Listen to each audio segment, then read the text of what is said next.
Snow reverse लिमिटेडले चैत्र 9 गतेदेखि IPO निष्कासन गर्ने भएको छ। कम्पनीले आयोजना प्रभावित क्षेत्रका स्थानीय बासिन्दा तथा वैदेशिक रोजगारमा रहेका नेपालीहरूका लागि आइपिओ निष्कासन गर्न लागेको हो। कम्पनीले जारी पुँजी 93 करोड 75 लाख रुपैयाँको 20% अर्थात् 18 करोड 75 लाख रुपैयाँ बराबरको 18 लाख 75 हजार किता सेयर निष्कासन गर्ने अनुमति पाएको थियो, जसमध्ये 9 करोड 37 लाख 50 हजार रुपैयाँ बराबरको प्रति सेयर 37,500 किता साधारण सेयर आयोजना प्रभावित क्षेत्रका स्थानीय बासिन्दाहरूका लागि निष्कासन गर्न लागेको हो। आयोजना प्रभावित क्षेत्रका बासिन्दाहरूका लागि निष्कासन गरिने सेयर मध्ये ताप्लेजुङ जिल्लाको श्रीजङ्गा गाउँपालिकाको वडा नम्बर 8 का स्थानीय बासिन्दाहरूलाई 4,68,750 किता र आयोजना प्रभावित क्षेत्र ताप्लेजुङ जिल्लाको श्रीजङ्गा गाउँपालिका वडा नम्बर 1 देखि 7 सम्म सिदिङवा गाउँपालिकाको वडा नम्बर 5 र 6, पाथिभरा याङवारक गाउँपालिकाको वडा नम्बर 5 र 6 र 5 थर जिल्लाको हिलिहाङ गाउँपालिकाको वडा नम्बर 1 का स्थानीय बासिन्दाहरूलाई 4,68,750 किता सेयर बाँडफाँड गरिनेछ। यसका साथै सर्वसाधारण लगानीकर्ताहरूका लागि छुट्याएको सेयरको 10% ले हुन आउने 93,75,000 रुपैयाँ बराबरको प्रति सेयर 100 रुपैयाँ अंकित दरका 93,750 किता साधारण सेयर नेपाल सरकारको सम्बन्धित निकायबाट स्वीकृति प्राप्त गरी विदेशमा रोजगारी गरिरहेका नेपालीहरूका लागि निष्कासन गर्न लागेको हो। सो आइपिओमा न्यूनतम 10 किताका लागि आवेदन दिनुपर्ने छ।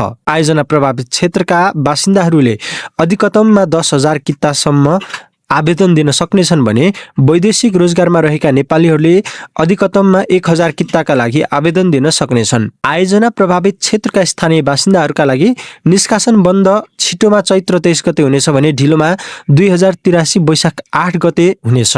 त्यस्तै वैदेशिक रोजगारमा रहेका नेपालीहरूका लागि निष्कासन बन्द छिटोमा चैत्र 12 गते र ढिलोमा चैत्र 23 गते हुनेछ। आइपिओ निष्कासनको लागि गराइएको रेटिङमा इक्रा नेपालले कम्पनीलाई इक्रा एनपी इस्युअर रेटिङ BB+ प्रदान गरेको छ। यसले कम्पनीको दायित्व वहन गर्ने क्षमता मध्यम जोखिम रहेको संकेत गर्दछ। कम्पनीले सञ्चालन गरेको 13.5 मेगावाटको सुपर काबेली खोला जलविद्युत आयोजनाको कुल लागत 2 अरब 71 करोड 90 लाख 85 हजार रुपैयाँ रहेको छ भने प्रति मेगावाट लागत 20 करोड 14 लाख 14 हजार रुपैयाँ रहेको छ। सो जलविद्युत आयोजनाको विद्युत अनुमति पत्र 31 वर्ष 2 महिना बाँकी रहेको छ। यस आयोजनाको साधारण लगानी फिर्ता हुने अवधि 8.17 वर्ष रहेको छ भने डिस्काउन्टमा लगानी फिर्ता हुने अवधि 15.77 वर्ष रहेको छ। कम्पनीको सेयर निष्कासन तथा बिक्री प्रबन्धक सानिमा क्यापिटल लिमिटेड रहेको छ भने स्थानीय बासिन्दाले बिक्री प्रबन्धकका साथै आयोजना स्थल यानफुदिन नेपाल बैंकको श्रीजङ्गा शाखा, एनएमबी बैंक, सानिमा बैंक र ग्लोबल आइएमई बैंकको फुङलिङ शाखा कार्यालयबाट आवेदन दिन सक्नेछन्। आयोजना प्रभावित क्षेत्रका बासिन्दाहरूले सेयर खरिद दरखास्त मार्फत प्राप्त गर्नका लागि 2 रुपैयाँ शुल्क बुझाउनु पर्नेछ।